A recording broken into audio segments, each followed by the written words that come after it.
Welcome to Madfan Podcast, man. You Y'all know know what it what it is. is. Mad fans in the building, mad fans in the building. What's up, Wolf? What's up, man? I know it's a lot of mad fans on both sides, but what's going on in Miami? I'm gonna start the question first. We're gonna get the elephant out the room. The GM that got fired. What's going on? Well, that's the start of a good rebuild. Chris Greer has been the one person that's been there throughout the 25 years. He's been the GM since 2016. And he's hired a couple of coaches. He's fired a couple of coaches. He had some draft picks, and he's had his chance to rebuild Miami. And I think if we're gonna be a different football team and be a winning football team, it has to start from up top. Many times on this show, I've pointed out to you that the personnel in Miami is not built to win. You know, Okay, okay, so that has to be the biggest change right there, the personnel. Like we can talk about Tua, we can talk about Mike McDaniel, we can right, talk about Tyreek, we can talk about Waddle and A Chain. But outside of that, where's the talent at? right, What we seen on Thursday night, Malik Washington. It's a good receiver, but he's not a number one or a number two. right. The volume of passes that he got on Thursday night, he was bound to make a mistake, and that fumble in the red zone was a killer. Yeah, because I'm looking on the outside, inside. I kind of predicted that y'all were gonna fire the GM. I'm surprised Mike Daniel still got a job, but I don't know if y'all gonna fire him at the end of the year. What you think? What the question? What do you think about Mike McDaniel? Fate. Well, Mike McDaniel is interesting because he's proved that he's proved over the 5 years that he's coaching that his coaching philosophy can win football games. That's number one. Mm-hmm. Number one, we have to get that out of the room. Mike McDaniel has proved that he can win football games in this league. Has he won a playoff game? No, but he's proved that he can win football games. Mm-hmm. Number two, his offense is may not be exciting for us, but scheme wise, it really works. And if he had the right personnel, like we did in 2023, you see that offense is very explosive. True Now, that, man. I'd say this one thing: do I think Mike McDaniel can regain this locker room and this fan base? No. I, Damn. I don't think he can turn his I don't think he can turn what he's done in Miami into a positive. And I think his tenure in Miami is over at the end of this season, but I don't think his coaching career is over. Don't be surprised if Mike McDaniel gets a job quicker than you think. Well, you're right about that because like Mike McDaniel, he can coach. See, y'all put us 72. Y'all broke record. We can see the man know how to offense call up some plays. I'm not gonna question that. I did credit his philosophy for like y'all had a good win in Atlanta, then come up and get beat in Baltimore. Like what happened? Yeah, but let me ask you a serious, true question. Mm. From the beginning of the season, when you looked at that schedule, before anybody said hike and got in the stands, that Baltimore Miami game was a loss on our schedule.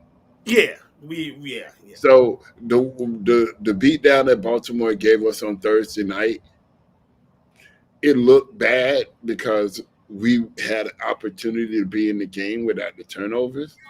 But Mm. Baltimore is a way better football team than we are right now, and they showed it. And at full strength, they're a really good football team. Lamar Jackson made some Lamar Jackson type plays. That let me tell you, that touchdown pass that he throw late in the third quarter where he scrambled up Mhm. into the pocket and throw it. Man, it's only one or two quarterbacks that can make that play, and both of them named Lamar Jackson. Right. Like the way he stepped up, moved in that pocket, and let that ball go. No, like those are things that only he can do. But I think the Miami Dolphins firing Chris Greer was the first step to a good rebuild. Getting a new face in the building, let him make the decisions moving forward on what he want to do with Mike McDaniel and what he wants to do with Tua Tagovailoa, because that's another interesting part, because he got him under contract and that's a large cap hit. So, do you draft a quarterback and sit him behind Tua for the 1 year? And that's like that's the next question I've been asked. Like, if y'all get a high draft pick, would y'all be looking for a quarterback? And how these year this year quarterback don't look super great. They're coming out. They Now, look that's an interesting question too, because with that top 5 draft pick, just look at the positions that Miami Dolphins have questions with, right? We have a mhm. huge question at our number 1 wide receiver because he just broke his knee. Yep. So we start there. We have to figure out what we're gonna do at number 1 in the wide receiver realm. So when you talk about the 5th pick in the draft, where we're projected right now, I know everybody's screaming quarterback, but who he's gonna throw the ball to? Number 2, that defense looks really horrific. And that y'all got so many holes on the defensive side. Defensive side. I Like hate to be a party pooper and say, hey, a first round defensive player again. But the way that defense looked, man, yeah. I couldn't be mad if he picked the best defensive player on the board at 5.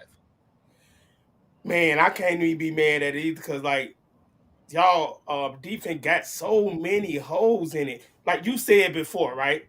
Y'all not the quarterback away.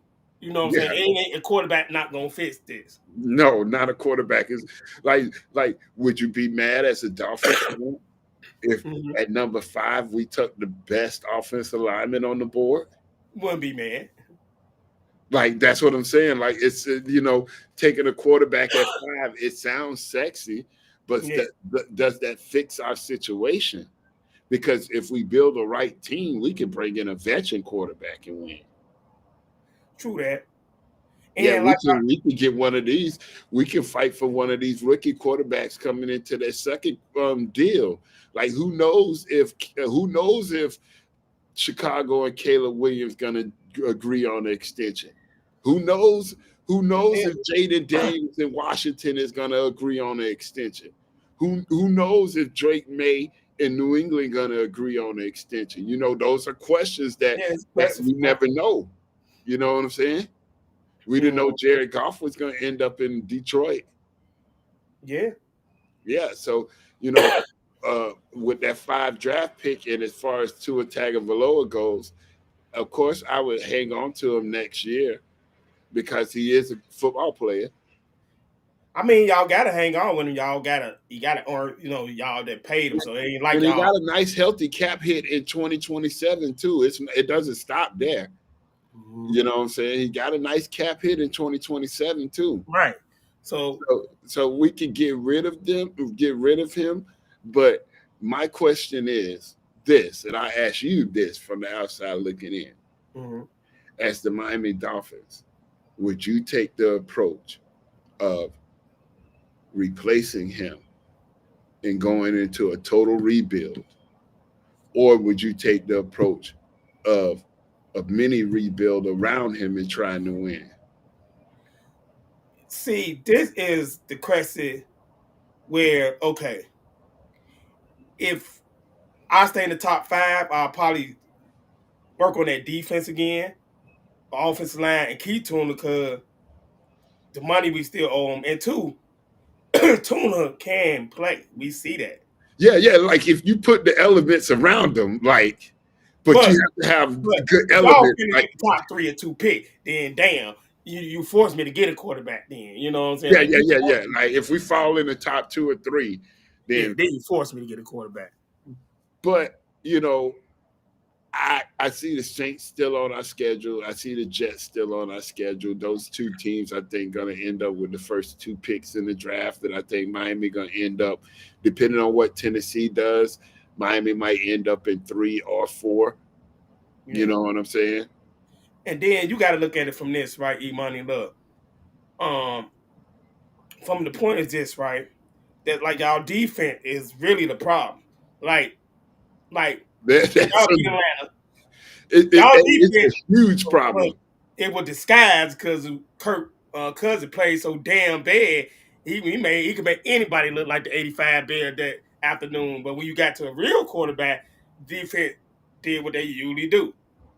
You know what I'm saying? Defense Y'all look might, horrible. I ain't get confused when y'all beat Atlanta. Like, yeah, it wasn't the defense was not doing great. It was Kirk Cousins doing so bad. So, you Yeah, know, yeah. In the tail of 2 seasons. Hey, let me tell you this. As we move on from the Dolphins, because yeah, the national media is talking so much about the Dolphins, we don't have to spend like a year talking about. yeah, But I will tell you this: the tail of 2 seasons. yeah. A chain in week 2, stepping out of bounds against New England. Let me tell you, that Ooh, one play right there changed the course of a season for 3 teams. If Miami beat New England in that game, New England is not in the top of that division. mm, If Miami wins that game, they're heading into Buffalo 1-1, play right. at a different scenario. So, before Coach this, is not on your fire. final thought, your last, Quarterback is we not don't get on out Miami, fire. but this last, I got to ask you. And, so it was that like the Bears Hail Mary and they Yeah, have to Washington? yeah, that was Okay. it. And then for Buffalo, I don't think if New England loses that game against Miami, I don't think New England got enough hair on their chest to give Buffalo a loss in week 5. Yeah, you know what I'm saying? Yeah, I don't think so either. Yeah, like that one play ruined changed the course of the Yeah. season for 3 teams because you got New England sitting on the top of the division with a win against all 3 teams, Uh-huh. and you got Buffalo chasing them, and Miami looked disastrous. Yeah, that was crazy. That's crazy. But the Chicago Bears, man. Yeah, we go switch subject because we know, what I'm saying, Miami got a, you Yeah. know, We uphill got battle. hey, yeah. We got much talk left about Yeah, Miami. It yeah, just started, yeah, man. yeah. It But just started. but with the Bears, man, we we should be Cincinnati. We should, but I said that about last week. We Yeah, should have so beat let me Baltimore without so let Lamar. me ask you. So let me ask you. You Go ahead. got the chance to see a Ravens team without Lamar Jackson. Right. But but it looked like Derrick Henry got a little bit going on the ground. And Tyler Huntley had a game, huh? Uh, What I'm gonna say happened? it like this: our defense was a little off, but I'm gonna say where the problem come with. It's Caleb Williams. Now Caleb cannot be going downward. Like the last 3 weeks, he been going down, down, down. So we got to see progress. As long as we can see a little this, but not keep going this. It can be a little, like even, but not down. That's bad. Like Caleb Williams got to do better, especially this game. This is a game for him. Last week with Taylor made bad defense. This Cincinnati bad defense. You got to take advantage of that. Week before New Orleans, you barely took advantage of that. Not good enough. So I don't know if he having a problem with the offense, but Ben probably gonna be in that ass. And he's gonna get Caleb right. He So let got me to. ask you a question. That loss last week, do you think it solely lies on your quarterback's play, or you think it's a little bit more than that? I'm gonna say this. Caleb was the main problem, but he wasn't the only problem. Like I said, the defense played bad that day. The offensive line gave A up. lot of penalties. Yeah, a lot of penalty. Too many false starts like late this season. We having too many damn false stars and little holder, but mostly false stars on their damn about 6 or 70 damn false stars don't make no damn sense. You know what I'm saying? It'd be that late in the season. That's the offensive line. You know what I'm saying? So like we got to our rookie got to get it together. You know what I'm saying? But Yeah. I mean, the offensive line is better than last year now because Caleb Miller ain't getting sacked left and right. But with the penalty, we got to nip that in the bud, you know. Yeah, And like I said, penalties our kill defensive drives. line, Penalties, we penalties got to kill get drives. defensive end that year because we don't get enough pressure on the quarterback. Yeah, and that defense is lacking a pass rush, and I think that's what it needs. Hey, you know what? To be honest with you, I tell you, you guys should be biased at the deadline because if we put a player like Jalen Phillips on the market, he can really change your defense. Oh hell yeah, we gave Jada Phillip. You We need might an edge rusher on that defense. You have no a Sweat is good, but he's not an every down motor. he ain't holding up his deal. We paid him. We paid him money. He ain't living up to that contract. No, it's not that. It's not that you paid him money, but he came from a situation where he wasn't the only good defensive lineman on that team. Facts. So it's like you can't take somebody that benefit from being on a good line and put him out there by himself and think he's gonna be the workhorse. He's not that. But if you get somebody else with a motor on the other side, then you can see some progression from him. Oh yeah, and I think like this, right? Um, like I said, they're all on Caleb. You know what I'm saying? The offensive line were messing up. But like defense, we got to get a little tight on there. I think but then Allen, he gonna get it together. I like our defense coordinator. I like the way Yeah, he he's been running that. He's been running defense. defense for a long time. He put together a great defense in New Orleans for many years, and I don't think he's a head coach. He failed at it in Oakland, and Yeah, he felt that enough. Yeah, he failed at it again in New Orleans. Although I don't think New Orleans gave him a fair shot either. But defensive wise, defensive coordinator, I think he's like Steve Spagnuolo. Matt Spagnuolo, he's been out there long enough to be a head coach, but he's a defensive coordinator, man. That's just what it is. Yeah, I just think like this, right? Like I said, like Ben Johnson, we got the right coach. Cause Ben Johnson hold people accountable. He hold himself accountable. Like that game, he said, "Yeah, I should have ran the ball that's a little more." And you know what I'm saying? He said that funky fourth down play he did. He said that was dumb. But I like Ben Johnson because he always put himself in the fire first. Then everybody else got to follow. Well, So they I have like that yeah, about Ben. they have to be accountable. That's how you're gonna get the players to hold themselves accountable.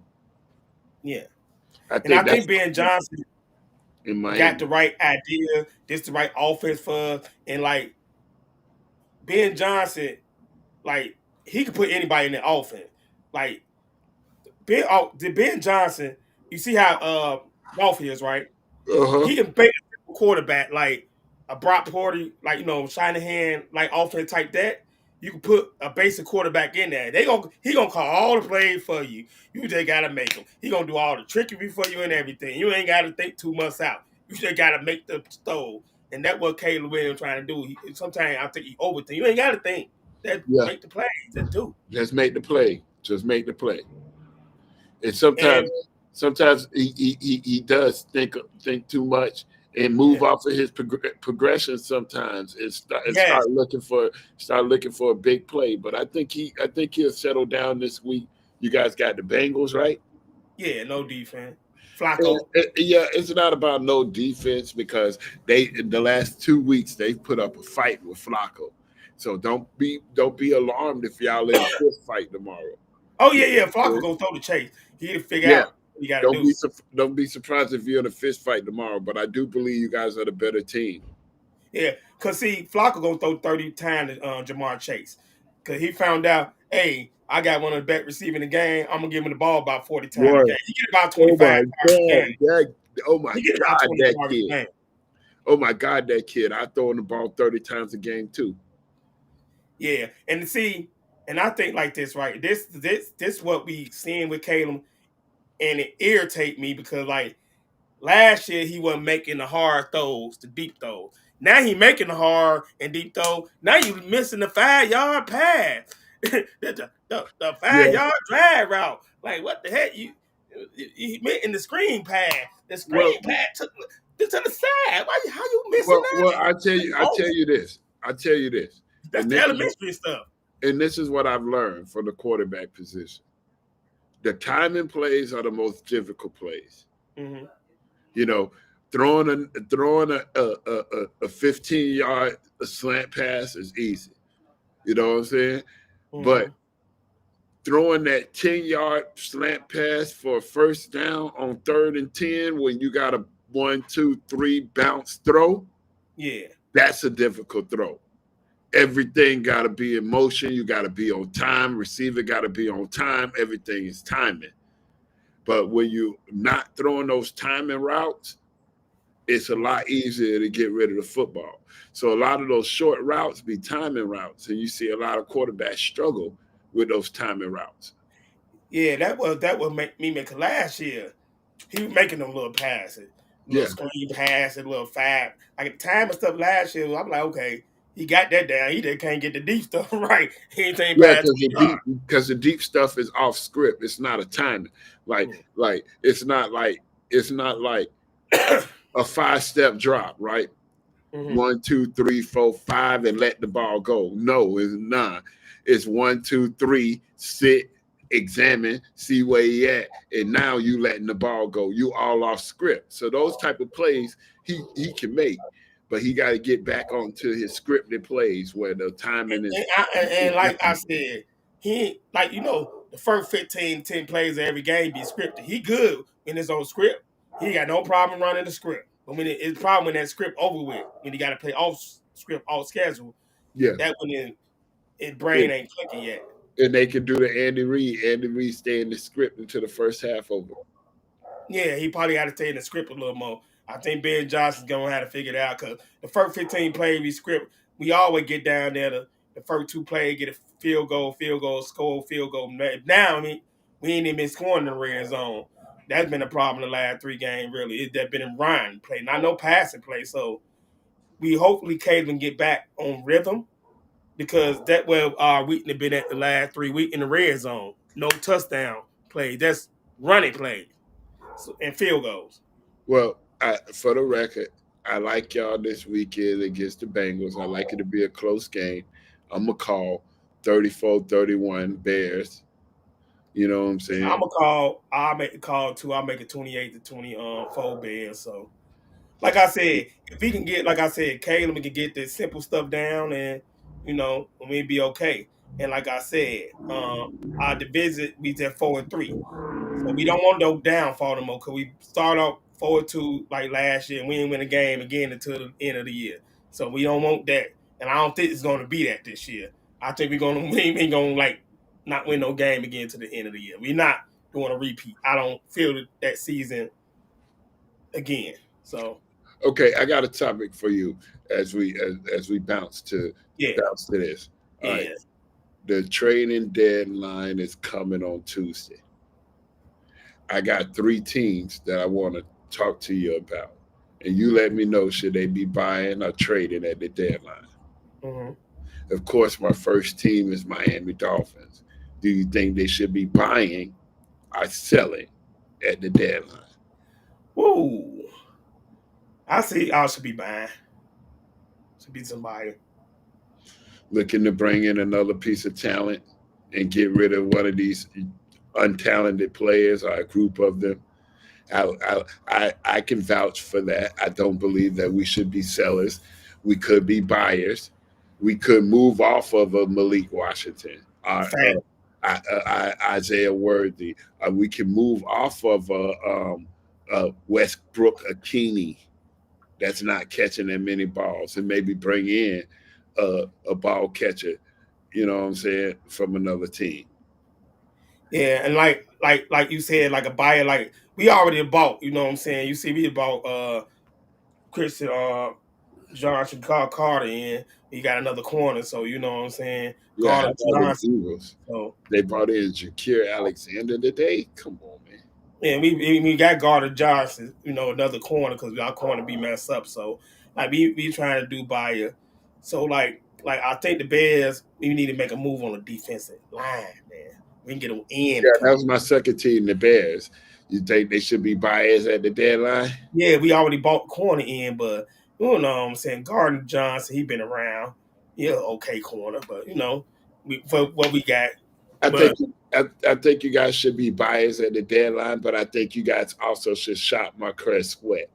oh we should be selling him. Oh yeah, we should. Now my third team, Mm. I have to say it, is our worst team in the league, the New York Football Jets. Oh yeah, Do they should you be think they selling should be everything. biased or sellers at the They selling everything. That's sale. I think they should be sellers at the deadline too. Yeah, they should be selling. And you know who they need to sell? I think they can get big return for either Sauce Gardner or your boy Wilson, the wide receiver. Yeah, I was saying that too, man. Garrett Wilson would be perfect in a place like Pittsburgh. Oh yes, He played with Aaron Rodgers last year. Mm-hmm. He could be on the other side of DK, looking to take over that number one role. Aaron Rodgers liked his backside receiver. Always in his career, he's always loved his backside receiver. That could be explosive for Pittsburgh. Garrett Wilson. Yeah, name a Sauce Gardner. Like, so we get a Sauce on our corner, we be straight. Yeah. A Sauce Gardner selling to a team like, I tell you, a team that can take a Sauce Gardner and they'll turn the lights out. Who that? Let a team like Atlanta get a Sauce Gardner. Facts. Let them get something to sure up their secondary. With that team right there on offense, that could be real big. You know who else can use the Sauce Gardner? Who that? I can definitely see the Houston Texans using a defensive player like that in the second. Because they got a good defense already. They just corner weak. They got a backward. They just don't have that him. Yeah, they just ain't got that corner. It's a secondary everyday problem. Yeah. Well, with that said, hey, we had a good session, man. This fan, man. Yeah. And we got to get off into this basketball. They took the ball off last week. And, and we do another show next week. And we mad about them too. Yeah, we going to bring that show next week with Sir Mr. the God, me and E-Money. Yeah, because we mad about them Heat and the Bulls too. You know what I'm saying? So, hey, it's always a pleasure, Wolf. Mad fans, y'all make sure y'all click, like, subscribe, do all of that crazy Do all that crazy shit to make sure you check back in next Saturday with us, man. You know what to do. Hit the like button, subscribe, man. I'm out. You know what I'm always going to stay. You know what I'm saying? Stay humble. Let God be with you. Hey, man. Peace out. 2-7, man. And we do another one next week.